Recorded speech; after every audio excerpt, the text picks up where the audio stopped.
की हे लुटारूचं सरकार आहे. हे नेते जे आहेत ते सगळं लुटायला बसले. आणि मला एक सांगा, वडेट्टीवार जबाबदार विरोधी पक्ष नेते राहिलेले आहेत 2-2.5 वर्ष. त्यांना त्या काळामध्ये सुद्धा काय वाटलं होतं तर त्यांनी सभागृहामध्ये ते सिद्ध करायला पाहिजे. केवळ अशा पद्धतीची भडक वक्तव्य करायची आणि जे चांगलं काम राज्य सरकार करते, लोकाभिमुख योजना राबवते, आणि जर वडेट्टीवारांच्या म्हणण्याप्रमाणे आता आमचंच सरकार मागच्या 2.5 वर्षात होतं, आमचंच सरकार आत्ता परत आले, मागच्यापेक्षा अधिक बहुमताने लोकांनी आम्हाला निवडून दिलं, मग आम्ही लुटेरे असतो, आम्ही दरोडेखोर असतो, तर लोकांनी आम्हाला निवडून दिलं नसतं. लोकांनी जसं आणीबाणी लावली या सरकारनं ते सरकार उलटवून टाकलं, तसं आम्ही काही चुकीचं केलं असतं तर लोकांनी लोकमतातनं मतपेटीतून ते दाखवलं असतं. त्यामुळे वडेट्टीवार केवळ भडक वक्तव्य करतायत.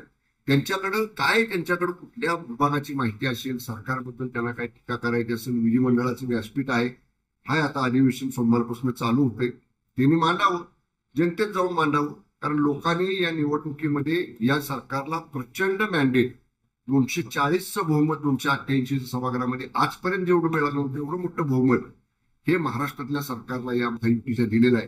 त्यामुळे युतीच्या कामकाजावरती महाराष्ट्रातल्या जनतेनं जनमतातनं लोकमतातनं शिक्कामोर्तब केलाय. त्याच्यासाठी आम्हाला वडेट्टीवारांच्या सर्टिफिकेटची गरज नाही.